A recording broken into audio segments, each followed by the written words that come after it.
बिस्मिल्लाहिर्रहमानिर्रहीम। अस्सलाम वालेकुम, मैं हूं आपका मेज़बान वसीम शाह और आप देख रहे हैं ज़बरदस्त। नाज़रीन, आज ज़बरदस्त शो की हमारी टीम की बड़ी खुशकिस्मती है कि पाकिस्तान की शोबिज़ इंडस्ट्री की एक बहुत बड़ी शख्सियत ने हमें ज्वाइन किया है। टेलीविज़न हो, थिएटर हो, फिल्म हो, अदाकारी हो, डायरेक्शन हो, हर शोबे में इन्होंने अपना लोहा मनवाया है और न सिर्फ पाकिस्तान में बल्कि पाकिस्तान से बाहर भी इस शोबे में पाकिस्तान का, पाकिस्तानियों का, इस फ़न का नाम रोशन किया है। आज बुनियादी तौर पर हम उन्हें ट्रिब्यूट पेश करने जा रहे हैं। किसी तारुफ के मोहताज नहीं हैं। 50 साल से इन्होंने अपनी मकबूलियत को बरकरार रखा हुआ है। One and only Usman Pirzada साहब। वैसे तनकीद निगाह से शिकायत तो नहीं करनी चाहिए। मैं तुझे तलाक देता हूं।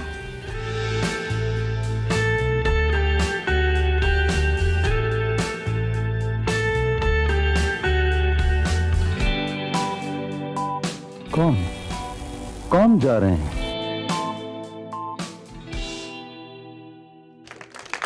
Welcome to the show sir.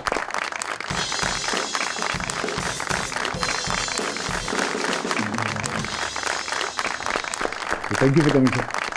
Thank you for inviting me. Please please.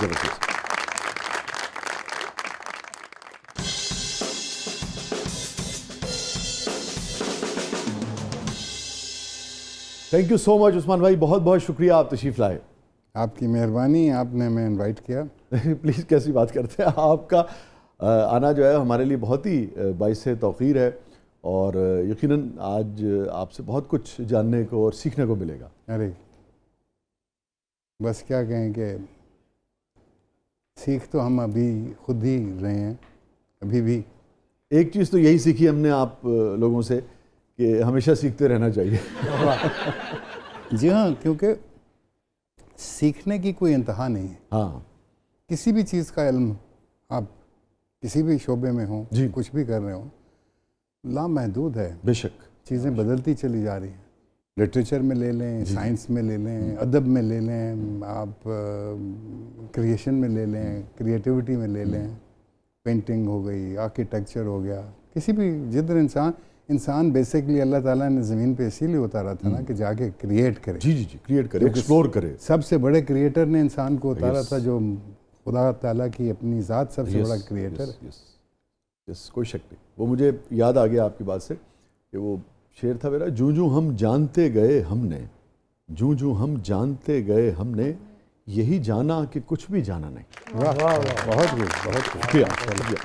Usman भाई, जिस ज़माने में आप लोगों ने काम शुरू किया जी, और आपकी तो यानी कि कई पुश्तें, रफ़ी पीर साहब, फिर आपके दादा, फिर यानी कि परदादा आपके, बाकी लोगों का काम, परदादा तो ब्यूरोक्रेट थे,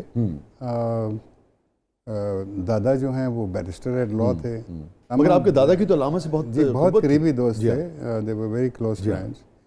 एंड अब्बा उसी दौर में बड़े हो रहे थे। खिलाफत मूवमेंट चल रही थी, वर्ल्ड वॉर 1 ख़त्म होने को थी या वो भी चल रही थी उस टाइम पे।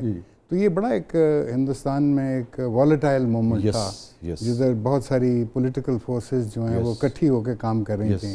यानी कि चाहे कोई हिंदू है या सिख है, इसको इसके बगैर सोचे लोग जो हैं वो फ्रीडम की बात कर रहे हैं। इस तरह थोड़ा बहुत हमें पता है, अब्बा से ही पता लगा कि वो कहा करते थे, बेटे कभी तुम मौलाना मोहम्मद अली जौहर को सुनते तो तुम्हें पता लगता कि तकरीर क्या चीज़ होती है। तो वो तो हमने दौर नहीं देखा था, लेकिन वो इंस्पिरेशन थी अब्बा की। एक तो मौलाना मोहम्मद अली जौहर थे इंस्पिरेशन, दूसरी जो आपको घर के अंदर तरबियत मिलती है, घर में तरबियत में अपने वालिद से और अपने दादा से, और फिर ज़ाहिर है बड़ी मशहूर शख्सियात, बड़ी शख्सियात, अल्लामा इकबाल साहब ले लें।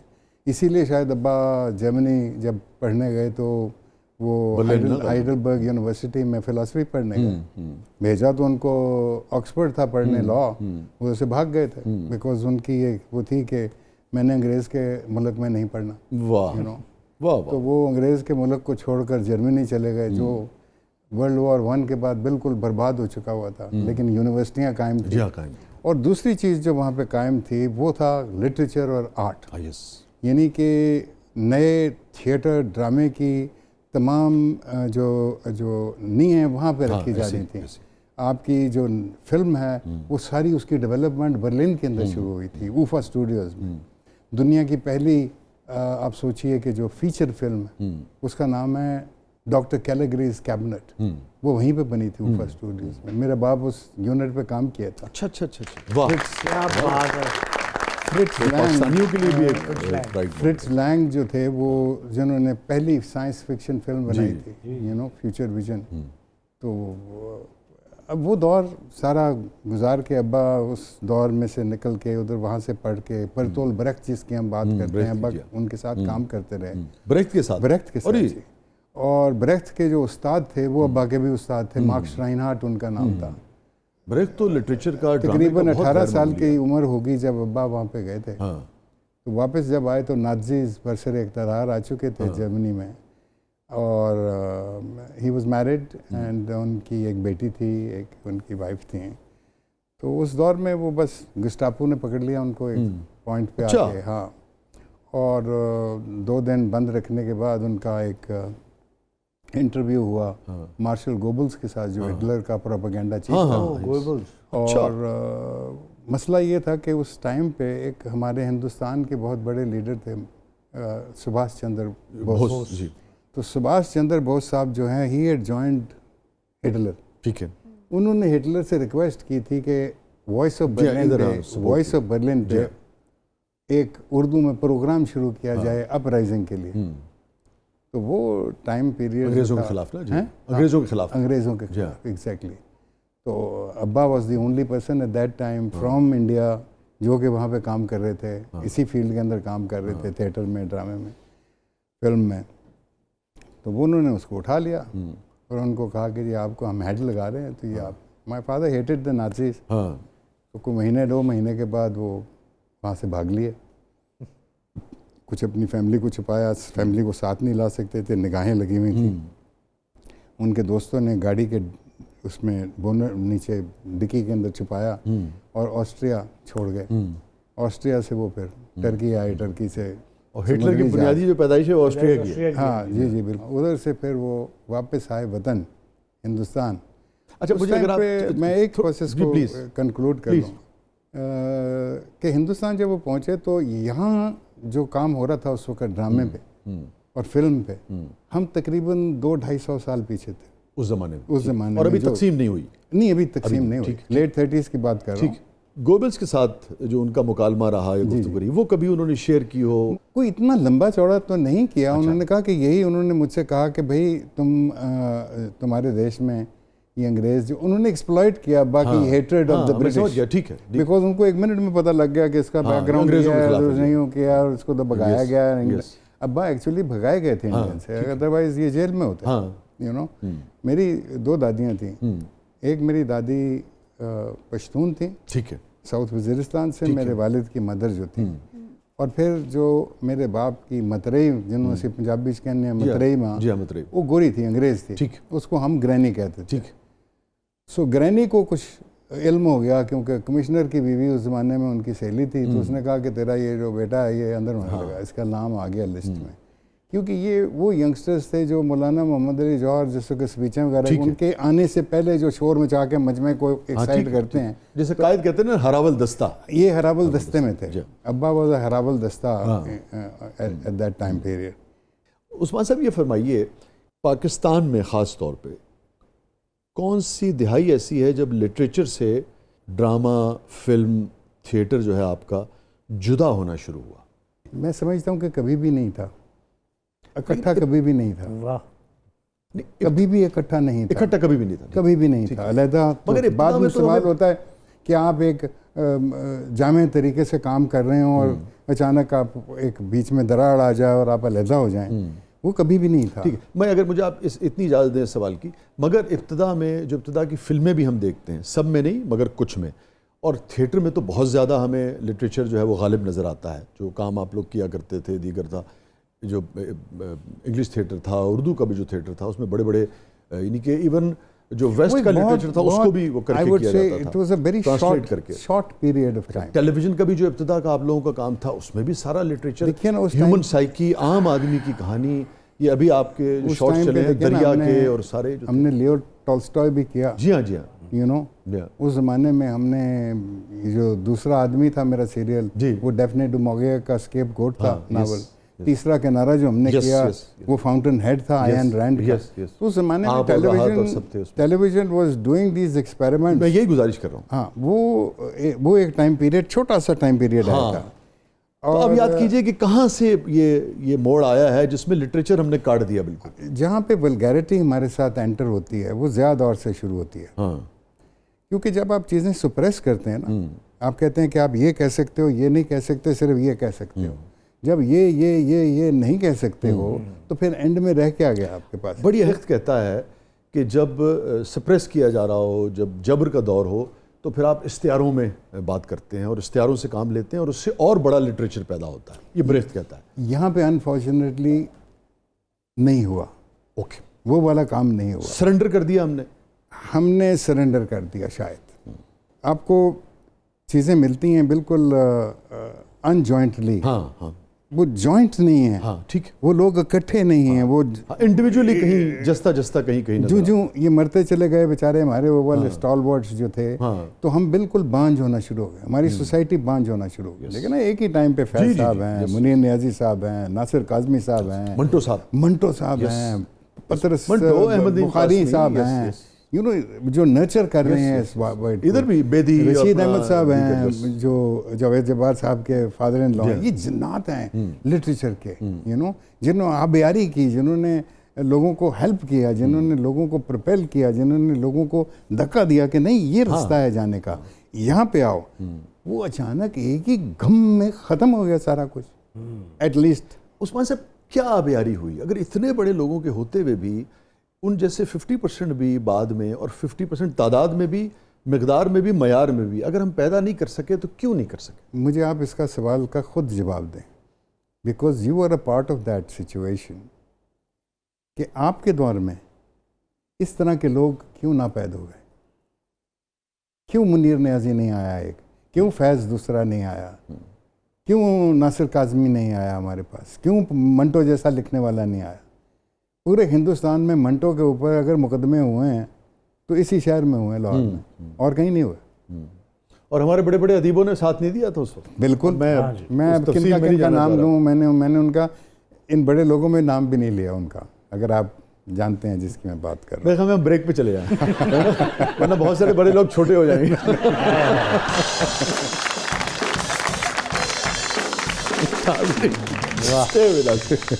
Stay with us. What a conversation. और क्यों ना हो, उस्मान साहब की मौजूदगी में हम सभी इन्हें सुनना चाह रहे हैं। कहीं नहीं जाइएगा, छोटे से वक्फे के बाद वापस आते हैं। हमारे साथ मौजूद हैं वन एंड ओनली मोहतरम उस्मान पीरजादा साहब। आप देख रहे हैं ज़बरदस्त।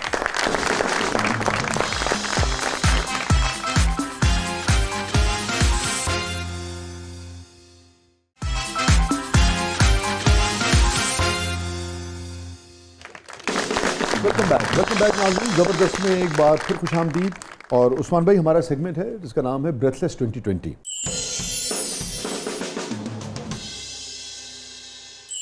Are you ready sir? I am always ready. वाह सर, नजर भी आना चाहिए। आएगा अभी, आप देखिए तो सही। ये यस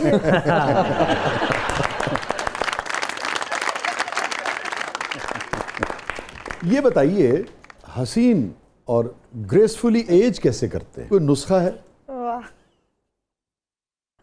बताइए। बदखोई ना करें। वाह। अपने आप को इन चीज़ों से अलहदा रखें जिसमें गुस्सा न चढ़ने दें अपने आप को। You know, be pure. कितनी आप महसूस करते हैं अपनी उम्र के इस हिस्से में कि बात करने की आज़ादी कम हुई है, जगह तंग हुई है और महदूद हुए हैं हम लोग अपनी वो बात करने में भी जो आप समझते हैं कि माशरे के लिए ज़रूरी है, माशरे के आगे बढ़ने के लिए ज़रूरी है, वो बात भी नहीं कर पाते आज? देखिए ना, जब आप के पास जो आप के मुल्क को चला रहे होते हैं, अगर वो चाहें कि आप सिर्फ एक तरीके की बात करें, जिन दौरों से हम गुज़रे, यू नो, मुझे तो अयूब खान साहब से पहले सिकंदर मिर्ज़ा तक याद है। ठीक। अभी भी, आज भी अगर मैं बात कर रहा हूँ सिकंदर मिर्ज़ा की, तो मुझे वो बोल्ट टाई लगाए हुए हाथ में रेड वाइन की बोतल गिलास पकड़े हुए अपनी बीवी के साथ डांस करते हुए नज़र आते हैं, क्योंकि वो तस्वीरें छपती थी। जी। फिर हमने अयूब खान साहब का दौर, तब हम बच्चे थे, स्कूल में थे, वो दौर गुजरा। उसके बाद यही खान साहब का एक खौफनाक दौर गुजरा। उसके बाद एक छोटा सा दौर भुट्टो साहब का, वो भी मैं समझता हूँ एक तरीके से मार्शल लॉ ही था, because he was also the martial law administrator at certain point. लेकिन कम से कम हमारी इमेजिनेशन को कैप्चर करने वाली शख्सियत थे भुट्टो साहब। उसके बाद ज़िया साहब का एक मेडियोक्रिटी से भरा हुआ दौर आ गया, यू नो। तो हम तो हर वक्त इन दौरों से ही गुजरते रहे हैं, तो इन सेंसिबिलिटीज़ की बात किधर करते? ये तो हम बंद कमरों में बात किया करते थे, हम कभी इसको आउट इन दी ओपन नहीं बात किया करते थे। आज आप मुझसे बात कर रहे हैं, अगर ये कैमरे बंद हो जाएं तो मैं इसके ऊपर ऐसी ऐसी बात करूं कि आप रोशन दिमाग हो जाए। हाँ, अच्छा, मैं नहीं कर सकते यार। अगेन वही बात आ जाती है कि मैं समझता हूं कि किसी को तकलीफ क्यों दी जाए। फाइन, कुछ लोगों को तकलीफ होगी इससे, ठीक। लेकिन इस बात न करने का, इस खामोशी का, बात को दबाने का उस्मान पीरजादा साहब क्या समझते हैं? मुआशरे को नुकसान हो रहा है या ठीक है ऐसे ही? सबसे बड़ा नुकसान तो मुझे अपनी ज़ात के ऊपर है। घुटन पैदा हुई? घुटन पैदा हुई। I am a very sad person from inside. I think I am in depression also. More you think, such a beautiful country. Oh yes, such. मैं दुनिया में बहुत घूमा हूँ। सफ़र करना एक मेरी, जी, मुझे अपने, मैं इसलिए नहीं कह रहा मैं पाकिस्तानी हूँ, मेरे पास बड़े मौके हैं कि मैं मुल्क छोड़ के चला जाऊँ। I have never thought that I will leave my own country, you know, under worst of circumstances also. It's a beautiful land, but हमको इस खित्ते की इज्जत करनी नहीं आई। हमें इसको दुनिया के अंदर ये कोई, हम अरे गहरे नहीं हैं। We are a very interesting nation. Yes, interesting nation, बड़ा आप पोटेंशियल स्पोर्ट्स है, ले लें, आप सलाहियतों से, लिटरेचर ले लें, yes. आप आर्ट्स ले लें, आप आर्किटेक्चर ले लें, आप डिज़ाइनिंग ले लें। ये बच्चों के कपड़े जो लड़कियां आजकल बना रही हैं, लड़के बना रहे हैं, क्रिएटिविटी से भरपूर है। They are at par with international work, you know. Biennale हो रहा है यहाँ पे, आप देखें तो सही कैसा कैसा काम हमारे बच्चे, हमारे लोग कर रहे हैं, यू नो, जो किसी भी न्यूयॉर्क में बैठे हुए या लंदन में बैठे हुए आर्टिस्ट से कम नहीं है। तो जब एक कौम में ये सब कुछ है तो क्यों हम पीछे हैं? क्यों हम यूरोप से पीछे हैं? हमें यूरोप से आगे होना चाहिए। हम क्यों पीछे हैं? बिल्कुल दुरुस्त करें। जो हमारी जो तारीख रही वो तो है, स्टैगनेंट हो गई हैं वो civilisations. We are the ones जो कि फ्लैग बेरर्स हैं। तो ये किस लिए है? मैं क्या बोलूँ यार, मुंह खुलता है अगर बंदा बात करे तो। यहाँ पे इस मुल्क में अब क्या, I can't. I can understand. Manto साहब की को बात, मंटो साहब की वाले साहब से बहुत अच्छी दोस्ती भी थी, और मंटो साहब की जो वाइफ हैं मेरी अम्मी, और वो बड़े करीब थे। कुछ बच्चे आए हुए थे, मेरी वालदा बाहयात नहीं तब, तो उनके इर्द गिर्द बैठे थे, हम सब बातें कर रहे थे। तो अचानक किसी ने कहा जी मैं मंटो देख के आया हूँ फिल्म। तो उसने कहा हाँ, जब मंटो पागल होते हैं तो उनको जब पागल खाने लेकर जाते हैं तो मेरी मदर जो है she was very angry. She said never, Manto was never mad. Manto साहब का एक प्रॉब्लम था, वो अल्कोहलिज्म प्रॉब्लम था, और उस ज़माने में मेंटल हॉस्पिटल के अंदर ही एक डिपार्टमेंट था जो ये एडिक्शन को रोकता था। तो एडिक्शन पागलपन तो नहीं है? नो, एडिक्शन इज़ नॉट पागल। वो किसी को भी हो सकती है, किसी चीज़ की भी एडिक्शन हो सकती है।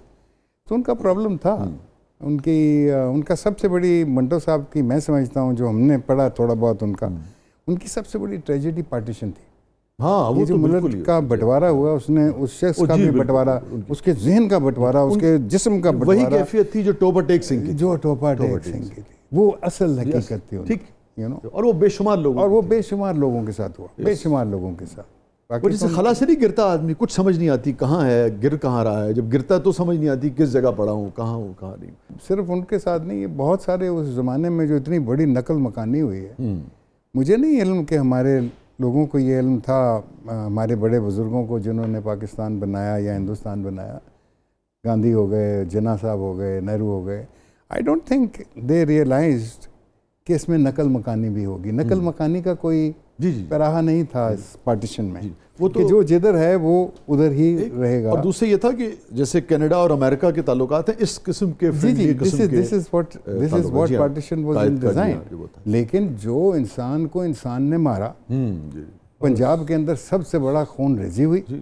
हिंदुस्तान के बंटवारे का साउथ इंडिया में मसलन हम गए, वहाँ पे कोई जिक्र ही नहीं। जी हाँ, उनका प्रॉब्लम ही नहीं है partition of India. You know, partition of India was the problem, major problem was Punjab. उसके बाद था बंगाल, लेकिन बंगाल में इतनी खून रेजी नहीं हुई। अकायद का भी फर्क था और इन चीज़ों का था।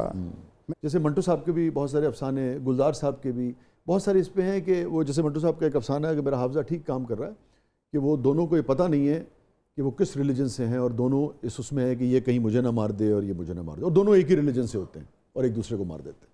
और बड़े लोगों ने डॉक्यूमेंट भी किया। अशफाक साहब ने का जो गडरिया है, अगर आपको याद हो, वो यही है। बिल्कुल, मैं समझता हूँ, कभी दफ़ा मैं सोचता हूँ वैसे कि अगर लाहौर शहर के हवाले से कि यहाँ पे एक बड़ा मुतवसत तबका हिंदू और सिखों का था। जी, अगर वो ना जाते वापस, अगर सिख भी यहीं रह रहे होते, हिंदू भी यहीं रह रहे होते, उनमें प्रोफेसर्स भी थे, उसमें साइंटिस्ट भी थे, उसमें क्रिएटिव लोग थे, उसमें इंजीनियर्स थे, उसमें गंगाराम जैसे लोगों ने बनाया, गुलाब देवी, गंगाराम लोग अगर ना गए होते वापस, आज लाहौर एक बहुत ही टॉलरेंट सिटी होती।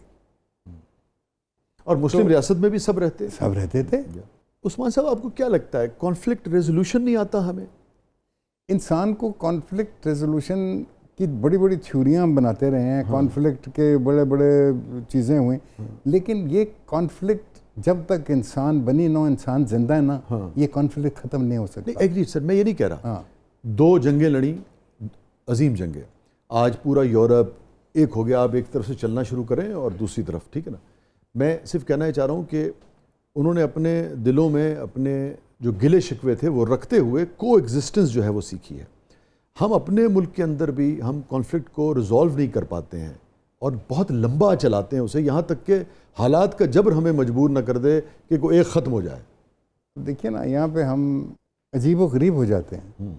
फॉर इंस्टेंस आजकल जो पॉलिटिक्स चल रही है या चलती रही है, आज तक जो पॉलिटिक्स चलती रही है, ठीक है यार, आप एक पार्टी के साथ हो, वो दूसरा दूसरी पार्टी के साथ है, आप शायद भाई हो सकते हो दोनों, आपका अपना ओपिनियन है, आप एक दूसरे के दुश्मन तो नहीं बन सकते ना। हम तो दुश्मन बन जाते हैं एक दूसरे के, तेरी ऐसी थी तैसी थी फलानी थे, गालियाँ और ये नहीं होना चाहिए। एक लिटरेचर, तारीख, हिस्ट्री, आर्ट के रीडर की हैसियत से, ख़ुद उसका हिस्सा रहने की हैसियत से, एक बहुत ही लर्नड आदमी की हैसियत, आप क्या समझते हैं क्या वजह है, क्यों हम ऐसा है? यार एक तो तुम सवाल बड़े मुश्किल पूछते हो हैं क्योंकि उनका जवाब जो है ना वो इन कैमरों के सामने नहीं दिया जा सकता। अब इतने बड़े आपको आफ्टर सो ब्रेक ले लो तो अच्छा। इतना बड़ा आदमी मेरे हाथ लगाओ उस्मान पीरज़ादा, तो मैं उनसे यही पूछूंगा ना, अब ये तो नहीं पूछूंगा ना कि सास बहू के ड्रामे कैसे लगता है।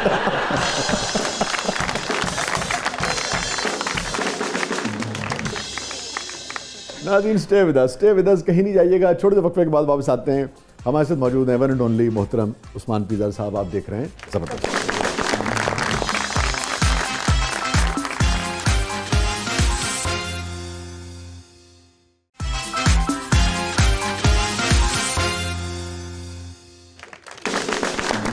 वेलकम बैक नाज़रीन, ज़बरदस्त में एक बार फिर खुशामदीद। हमारे साथ मौजूद है मोहतरम उस्मान पीरज़ादा साहब। और रिदा, क्या है प्रोग्राम के इस मरले में? सर, अब हमारा नेक्स्ट सेगमेंट है ज़बरदस्त पब्लिक सब जानती है, तो आइए देखते हैं पब्लिक आपसे क्या जानना चाह रही है। अच्छा। जी उस्मान भाई।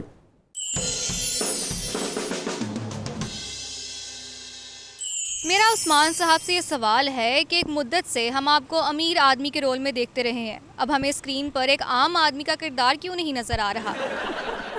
इसका तो जवाब मिल सकता है।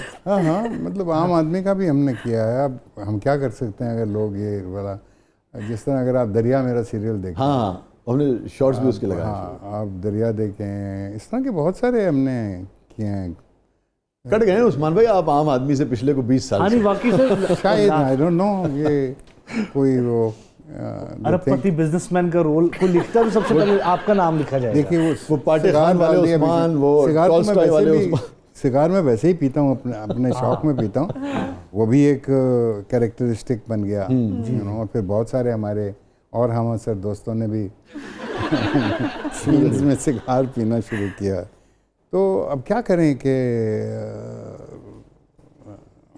नहीं सर, आप अभी भी सर इस वक्त भी आप बैठे हुए हैं ना, अगर मैं राइटर हूँ तो मैं कोई चीज़ लिखूँ तो सबसे पहले मैं लिखूँगा कि यार 4 बिल्डिंगें हैं उनके मालिक हैं, 4 फैक्ट्री हैं उनके मालिक हैं, कुछ नहीं है। तो उसके लिए मुझे आप ही चाहिए सर। वो हमारी टाइप कास्टिंग जिसको आप कह लें, हाँ, शायद टाइप वो भी कास्टिंग नज़र है, आती है yes, आपको। yes, yes. अब कई दफ़ा ये होता है कि आपका रोल आपको जब फॉर इंस्टेंस फ्यूडल का रोल करना है, अब फ्यूडल एक किस्म का तो नहीं है, जी जी जी। फ्यूडल तो भांत भांत किस्म के हाँ, हैं। yes. इट डिपेंडेड, वो पीछे बैक स्टोरी कोई नहीं देता राइटर लिख के। फ्यूडल का एक अब ही आप रूप हमें ये दिखाते हैं। बताइए कि भाई ये कौन सा फ्यूडल है, इसका लेवल क्या है, ताकि हम उस तरीके से मेंटली एज एन एक्टर उसके ऊपर लेट से जो उसका मेकअप है, मेकअप से मेरी ये वाला ठीक है, मेकअप नहीं है, ये मेकअप है, ये जो मैंने ड्रेस पहना हुआ है, अटायर पहना हुआ, तो किस तरह आप वर्कआउट करेंगे। जिस तरह एक सीरियल था खुदा और मोहब्बत, जी उसमें मेरा एक फ्यूडल का रोल था, एक शाह साहब और ये और वो। तो अब हमने सोचना शुरू किया कि यार ये पटारो यूनिवर्सिटी का पढ़ा हुआ है या ये एचसन कॉलेज का पढ़ा हुआ है। वाह वाह। वो हर तरह का मुख्तलिफ मतलब ये कोई पटारो यूनिवर्सिटी की, मतलब मैं हद तक नहीं कर रहा हूँ, मेरा कहने का मकसद है वो एक और स्टाइल है, ये एक और स्टाइल जी है। दुरुस्त। और पीछे बैकग्राउंड क्या है, पढ़े लिखे हैं नहीं हैं, एचसन में सिर्फ पहले 2 साल गुजारे हैं या पूरा हाँ, तालीम पूरे हासिल 10-12 की है, साल रहे हैं। यू नो कौन है ये, वो नहीं होता। बैक स्टोरी किसी भी कैरेक्टर की नहीं होती। आपको रिच बनाया तो रिच ही बना दिया, वो ये भी तो दस दो कि कारोबार की करता है, यू नो। बेचारा लड़का होता है जो हीरो, भाई हीरो है, भाई करता क्या है ये, what has he done in his life, कौन से कॉलेज में गया, किधर ये पढ़ के आया, नहीं है। शायद आप बताना नहीं चाहते, या आप सोचते हो कि शायद ये बताया तो ये कहानी का बोरिंग अंग होगा शायद। आम आदमी की कहानी लिखना क्यों कम हो गई है? ज़्यादा व्यूअरशिप जो है वो आम आदमी की है। आम आदमी अपने आप को देखना नहीं चाहता, या लोग उसको दिखाना नहीं चाह रहे? ये मुसल्लत किया गया है। ये मुसल्लत किया गया है, मैं समझता हूँ, क्योंकि एक पैटर्न जो हमारा बना हुआ है इस वक्त, जिसमें हम खुद काम कर रहे हैं, वो पैटर्न यही है, सिसकती हुई रोती हुई ख़वातीन, यंग लड़कियों के प्रॉब्लम्स और मसाइल, साइकोलॉजिकल मसाइल, या मोहब्बत इधर थी शादी उधर हो गई, यू नो, सास ने ये कह दिया, बहू ने ये हो गई तो फलाना हो गया, तो इससे भरपूर है। कई दफ़ा तो मेरा दिल करता है यार ये सीन ठीक है, कई दफ़ा ऐसा होता है मैं सेट पे आके पूछता हूँ ये मैं कौन से वाला अब्बा हूँ।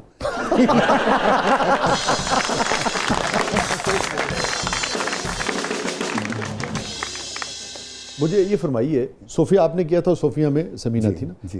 कितना आसान है समीना साहबा को डायरेक्ट करना? डायरेक्ट करना हाँ, सेट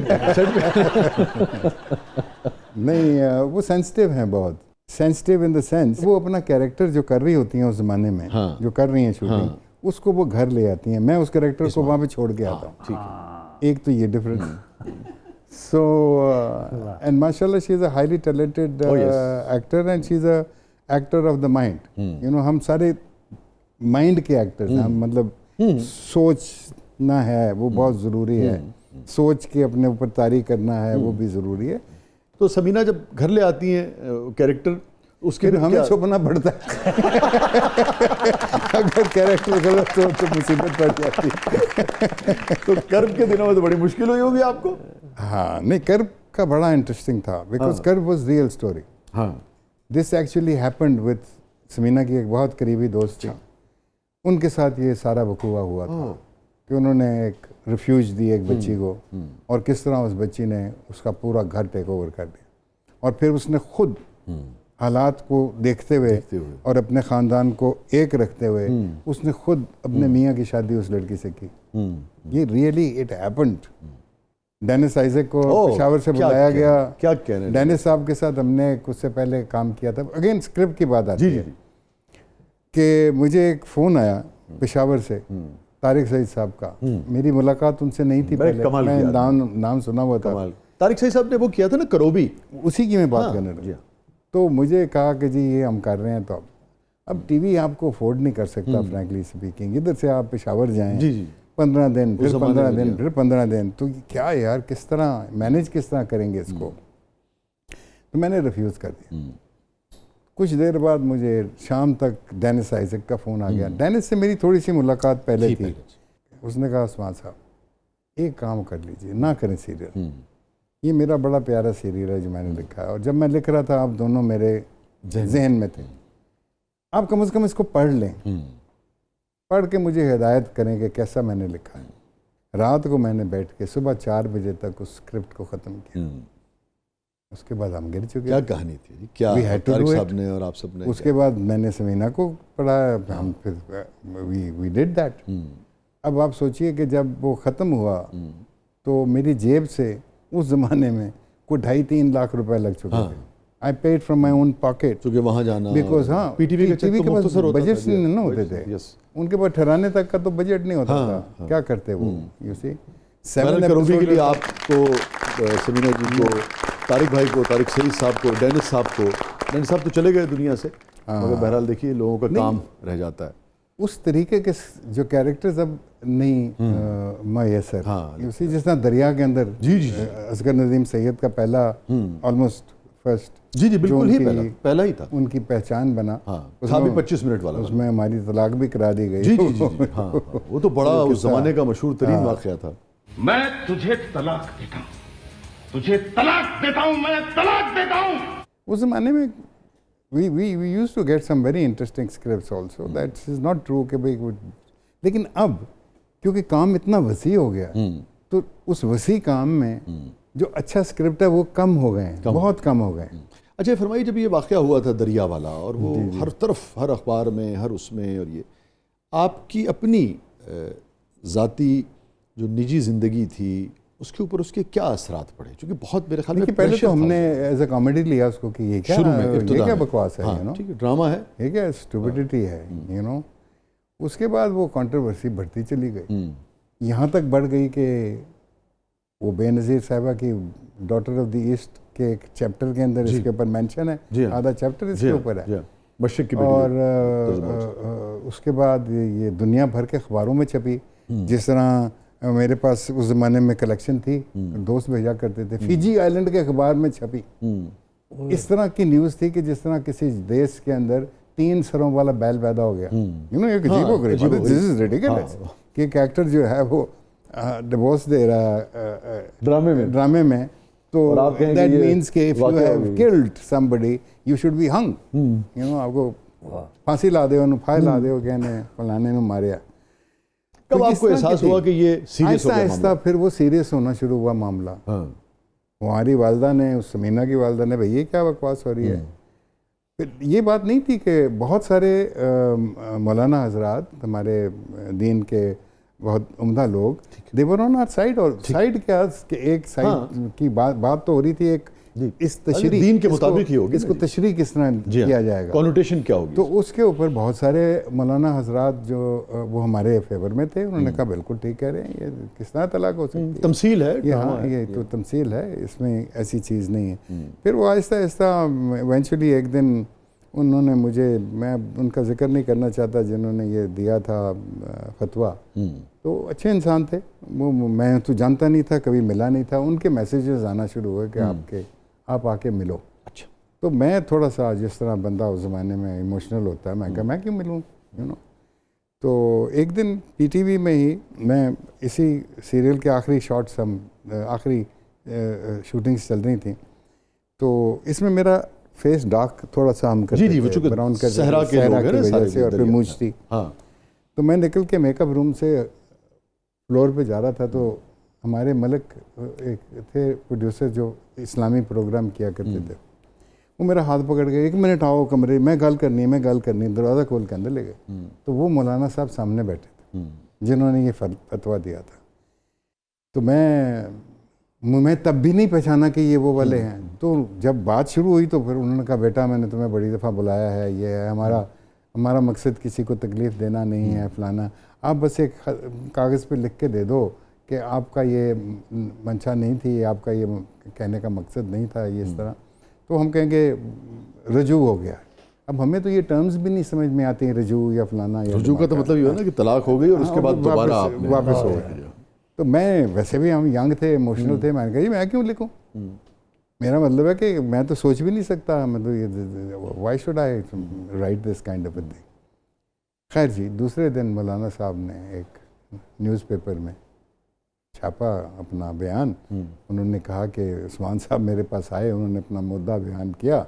उनकी बात सुनने के बाद मैं ये समझता हूँ कि उनका रुजू हो चुका है और इस मसले पे अब मैं किसी से किसी किस्म की बात नहीं करना चाहता। He wanted to get out of it anyways, क्योंकि उसको भी, उन बेचारों को भी नहीं पता था कि क्या डार्कनेस के अंदर किसी ने जाके बकवास की, उनको समझ आधी आई आधी नहीं आई, उन्होंने कहा हाँ जी हो गया। तो इस तरह की चीज़ थी, लेकिन इट वाज एम्बैरेसिंग इन अ वे। दुनिया में लोग यार तुम्हारा मज़हब, अच्छा ड्रामे में काम करते हुए ये हो गया, तो वो ज़रा एम्बैरेसिंग था।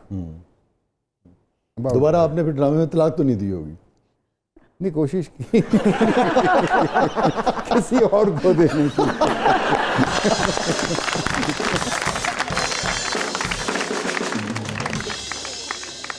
50 साल हो गए शादी को मेरी। I got married in 1975। या 1975। अगर मैं एक जुमले में आपसे पूछूं ब्रेक पे जाने से पहले कि 50 साल का सफर कैसा रहा? फैंटास्टिक। वाह, स्टे विद अस नाज़रीन, कहीं नहीं जाइएगा। थोड़े वक्त के बाद वापस आते हैं। हमारे साथ मौजूद है वन एंड ओनली मोहतरम उस्मान पीरजादा साहब। आप देख रहे हैं ज़बरदस्त।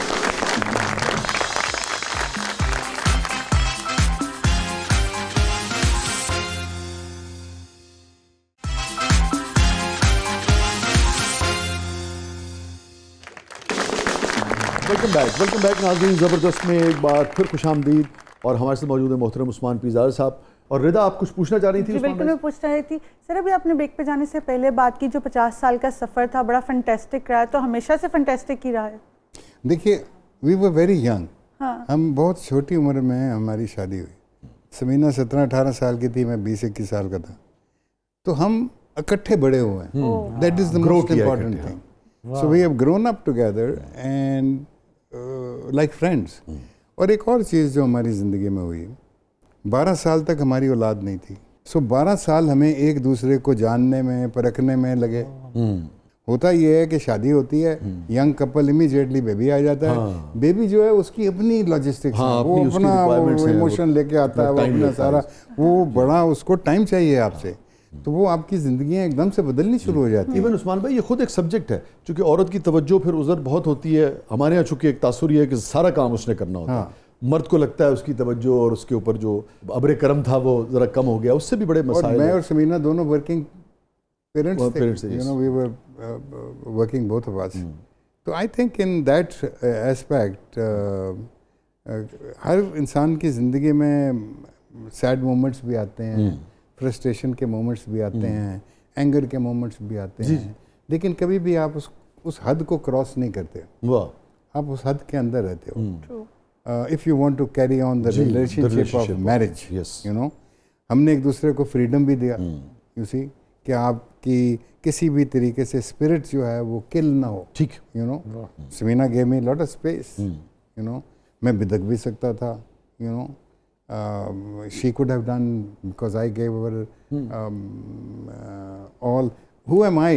I would again say, who am I to say कि मैंने अपनी बीवी को बहुत बड़ा फ्रीडम दिया। सबका हक है, ये हक है, यू नो। और ये रिश्ता ही एतबार का और ट्रस्ट का, ये ट्रस्ट का और स्पेस लेने और स्पेस देने का रिश्ता। फिर एक वक्त आया कि समीना ज़्यादा काम कराची में कर रही थी।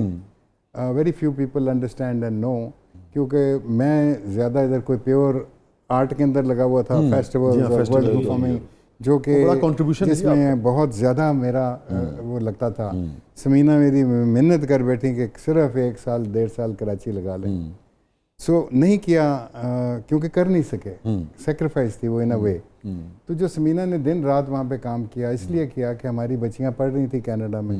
तो she was the sole person जिसने उन दोनों बच्चियों को यूनिवर्सिटी में पढ़ाया, और एक एक चवन्नी, एक एक आना जो उसने वहाँ से कमाया वो बाहर भेजती थी यूनिवर्सिटी में उनकी पढ़ने के लिए। अच्छा, मैंने भी थोड़ा सा कंट्रीब्यूट किया, लेकिन कंट्रीब्यूशन आपको ये दाद देना चाहूँगा, और हमारे मर्दों को भी ये सुनना चाहिए। और जो एतराफ़ है, जिस मोहब्बत से आपने उनको अप्रिशिएट किया है, एतराफ़ किया है, मैं कहूँ उसकी भी बात जो है, क्योंकि हमारे यहाँ तो आपको पता है वो ईगो है मर्द की बड़ी, फौरन नहीं, आई थिंक वो होती है जी, मेरे होंगे इन्हें कि मैं खर्चा कर ले। बाद में मैंने जो समझना शुरू किया कि आप अपने बच्चों को कोई प्लॉट दे दें या जेवर दे दें, क्या कर दें, जो उनको आपने तालीम दे दी ना, वो सबसे बड़ी बात है। उस्मान भाई, हमारा सेगमेंट है, इसका नाम है catharsis.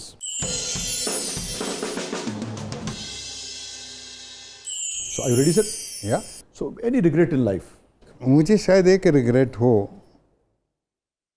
that my father died too early. I wanted him to see what his sons did. How old you were then? I was 18 or 19. Oh, सदान Fizaan 12 साल के थे. अच्छा. सलमान भाई तो यहाँ पे थे नहीं, आए थे डेथ पे आ गए थे तो 12-13 साल बाद. ही वॉज इन बरतानिया.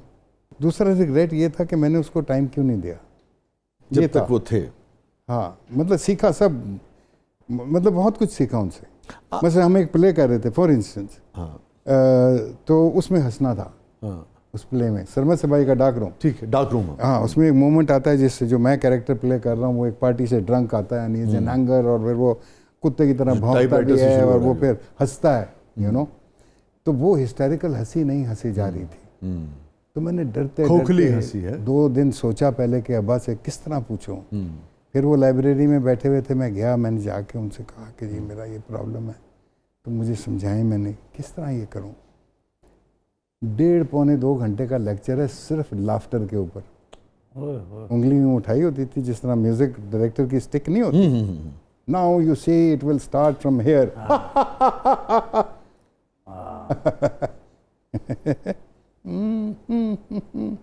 इस तरह की एक शाम यार, मैं आपको क्या बताऊं. और इसके सांस का कंट्रोल किस तरह, कहाँ पे सांस लेना है, कहाँ पे सांस नहीं. खोखली हंसी क्या है, सच्ची हंसी क्या है, कनाइविंग इंसान की हंसी क्या है. क्योंकि हंसी is a very important factor of a personality cult that you are building as an actor. तो मैं सोचता था कि यार जल्दी चले गए मेरे लिए. तकरीबन आपकी अब क्या उम्र है? I am 73. ठीक है.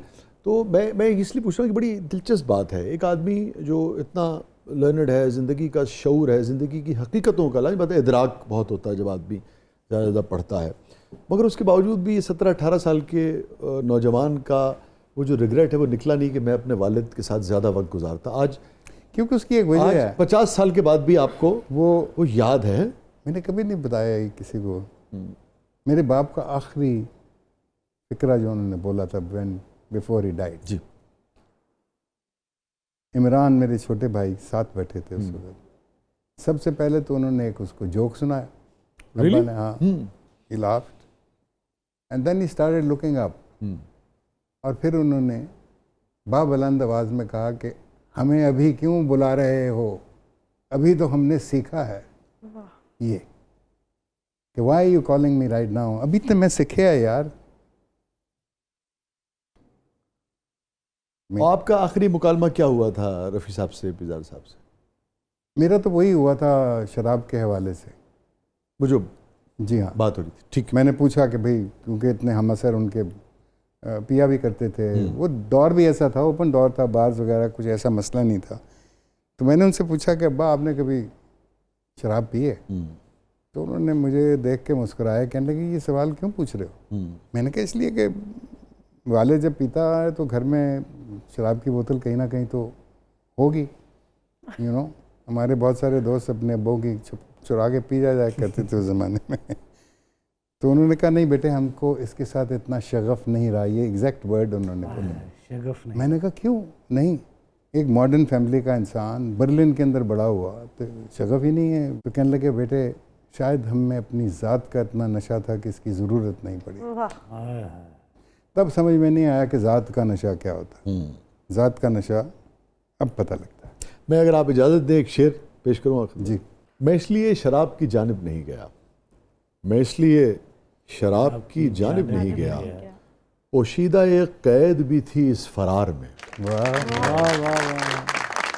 ये फरमाइए कि इतना कुछ आपने किया, थिएटर, फिर एंटरप्राइजिंग तो रहे आप, आपने बहुत सारी चीज़ें. सबसे बड़ा हमारा कंट्रीब्यूशन रवि पीर थिएटर वर्कशॉप का जो है सबसे बड़ा कंट्रीब्यूशन. यस. मगर इस सारे सफ़र में पूरी ज़िंदगी में किस मौके पे आपको ज़िंदगी के किस मोड़ पे, किस मोमेंट पे अपने वालिद सबसे ज़्यादा याद आए? इसी ये जो मैं बयान करने लगा, जो सबसे बड़ा हमारा contribution which is the world performing arts festival. वो पाकिस्तान की एक पहचान बन गया था. आप सिर्फ ये सोचिए 500 से 600 बंदा पूरी दुनिया से. जी हमने तो देखा है, हमने देखा है बेशुमार. और वो यहाँ पे परफॉर्मेंसेस करता. यहाँ से जाता, पाकिस्तान की खैर सगाली लेकर खुशी से लोगों को कहता नहीं नहीं पाकिस्तान तो ये है। आप सोचिए कि सिर्फ हिंदुस्तान से तकरीबन 1.5-2 बड़े बड़े आला प्लेयर्स, बड़े बड़े उम्दा प्ले और बड़े बड़े संजीदा प्ले, बड़े बड़े नीना गुप्ता और लिलित दुबे और नादरा राज बब्बर, मैं किनका नाम लेना। लैंडिंग्स हो रही हैं, कोई एयरपोर्ट से आ रहा है, कोई ट्रेन से आ रहा है, कोई बॉर्डर से आ रहा है, यू नो, उन सब को पिक करना, उनको उनके होटलों तक पहुंचाना। इकोनॉमिक एक्टिविटी भी आप देखिए कितनी। अब वो वहाँ पे मैं आ रहा हूँ, PIA सोल्ड मैसिव टिकटिंग, क्योंकि 90% लोग जो आ रहे हैं वो PIA का टिकट है। PIA अगर 350-400 टिकट इन 11 दिन में बेच देता है तो वो कहता है ये क्या हो रहा है भाई। और हुआ ये लिबर्टी मार्केट। जी खुद सा महल वाले साहब मेरे पास आ गए, उन्होंने आके कहा उस्मान साहब हमें पहले बता दिया करें, मेरा तो दुकान खाली कर गए। अब जब 300-400 बंदा उतरेगा लिबर्टी मार्केट में, हर बंदे ने कुछ ना कुछ लेकर जाना है, और आपके कल्चर की चीज़ें लेकर, आपके कल्चर की चीज़ें। फेस्टिवल जो हैं वो इकोनॉमिक एक्टिविटी को डेवलप करते हैं। तो आप उधर चले जाइए कि जिधर हमने जब हमने इकोनॉमिक्स पढ़ी तो उसका जो पहला सब्जेक्ट जो हमें उसकी पहली डेफिनेशन ने एक्साइट किया, that's why economics became my favourite subject, was that वो कौम जिसकी बुनियाद में वहाँ का फोकलोर, वहाँ का कल्चर, वहाँ की रवायात, वहाँ की ट्रेडिशंस नहीं हैं, वो कौम कभी भी इकोनॉमिकली राइज कर ही नहीं सकती। ठीक, इस कागज़ को फाड़ के फेंक दें। आप यूरोप में देखें कि कितना फोकलोर पे, म्यूजिक पे, कल्चर पे, उस्मान भाई 150, 200, फ्रांस में, 100 साल जर्मनी फेस्टिवल्स हैं जो में, उसी इंग्लैंड तरह से में, बरतानिया में कितना पैसा खर्च किया जाता है। ऐसे यहाँ पे एक फेस्टिवल 2 पटाखों की वजह से बर्बाद हो गया।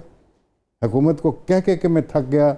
शहबाज शरीफ साहब को मैंने जाके पूरा एक उनको डिस्क्राइब किया कि ये कितना इम्पॉर्टेंट है ये फेस्टिवल। 19 साल हो गए हैं यार, 19 साल से लेके चले हैं, इसको संभाल लो।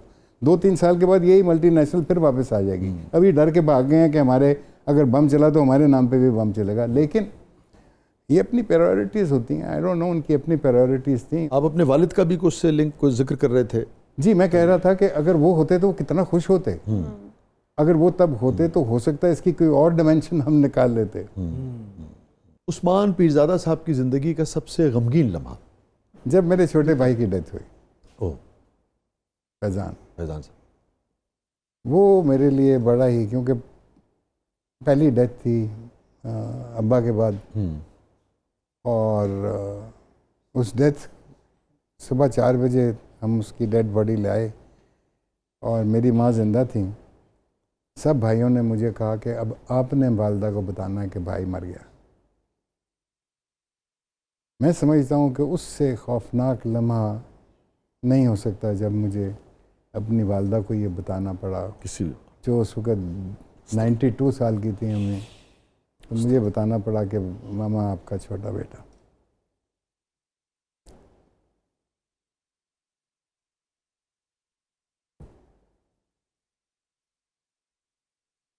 शायद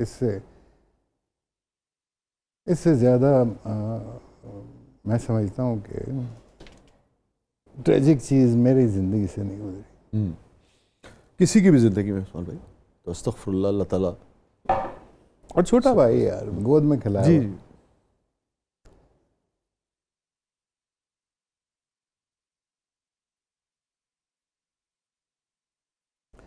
बट वन लर्न्स।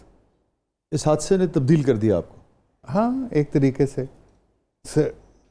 कुछ चीज़ों को देखने का अंदाज बदल गया कि दिस इज़ लाइफ। हम उसको दफना के आ गए थे। मैं उसके कमरे में गया, उसकी पैंट इस्त्री पड़ी थी, उसके जूते पॉलिश पड़े थे, उसकी वो टाई और शर्ट लटकी हुई थी जो उसने पहननी थी आज, और हम उसको कफन में लपेट के काट के आ गए। ये इंसान की जिंदगी, कुछ नहीं लेके जाना, अकेले जाना यहाँ से। उस्मान भाई, बहुत ऐसे मोड़ पे गुफ्तगू आ गई है कि मेरी भी हिम्मत नहीं हो रही कि मैं आपसे क्या आगे इस पे बात करूं। बहुत बहुत शुक्रिया, आप तशरीफ़ लाए, आपने वक्त निकाला, बहुत खुले दिल से आपने गुफ्तगू की। थैंक यू फॉर इनवाइटिंग मी। और आखिर में क्या जो आप कहना चाहें, कोई भी बात, आपके नाजरीन हैं, हम हैं, आखिर में? मैं अगेन वही बात करूँगा कि देखिए, ज़िंदगी छोटी सी है। किसी ने ज़िंदगी में कुछ चीज़ अपने साथ लेकर नहीं जानी। आपने कफन में जाना है, बात ख़त्म। सब ने जाना, मैंने, आपने, जो लोग सुन रहे हैं, जो देख रहे हैं, उन सब ने। तो आप इस ज़िंदगी में, छोटी सी ज़िंदगी में कम से कम लोगों से किसी के साथ ज़्यादती ना करें। जहाँ तक कोशिश करें कि झूठ ना बोलें। आप जितना इल्म हासिल कर सकते हैं, आप किसी भी फील्ड में हो, जो भी आपकी फील्ड है, उसके अंदर आप जितना प्रोग्रेस कर सकें, जितना आप क्रिएट कर सकें, अल्लाह ताला जो है वो सबसे बड़ा क्रिएटर खुद है। बेशक। इसीलिए उसके नज़दीक तरीन लोग जो हैं वो creative people in any field, you know. वाह। सो बी क्रिएटिव। कुछ ना कुछ आपको क्रिएट करना है।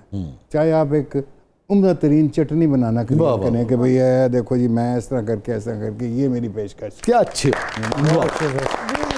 बहुत बहुत शुक्रिया उस्मान भाई, क्या अच्छे। थैंक यू सो मच, बहुत बहुत शुक्रिया। और बड़ी उम्दा बात की। इसके बाद मैं क्या कहूँ, सिर्फ इतना कहूँगा कि क्रिएशन जो है वो कंट्रीब्यूशन का सबसे अहम जुज़्व और सबसे बेहतरीन कंट्रीब्यूशन ये है कि कुछ क्रिएट करें आप, जैसा कि उस्मान भाई ने कहा। और जो बात हो रही थी अभी ज़िंदगी की बेसबाती के हवाले से, तो उसी पर 2-3 अशार पर प्रोग्राम का अख्ताम करते हैं। बल्कि चले, जो पहले बात कर रहे थे उस्मान भाई अपने भाई के कमरे के हवाले से, उसकी चीज़ों के हवाले से, कि यहाँ पर थी किताबें और यहाँ पर लैंप रोशन था। यहाँ पर थी किताबें और यहाँ पर लैंप रोशन था।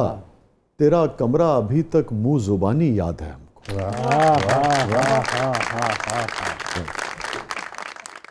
अपने फीडबैक से हमें आगाह कीजिएगा। इजाज़त दीजिए। अल्लाह हाफ़िज़। क्या बात है। शुक्रिया।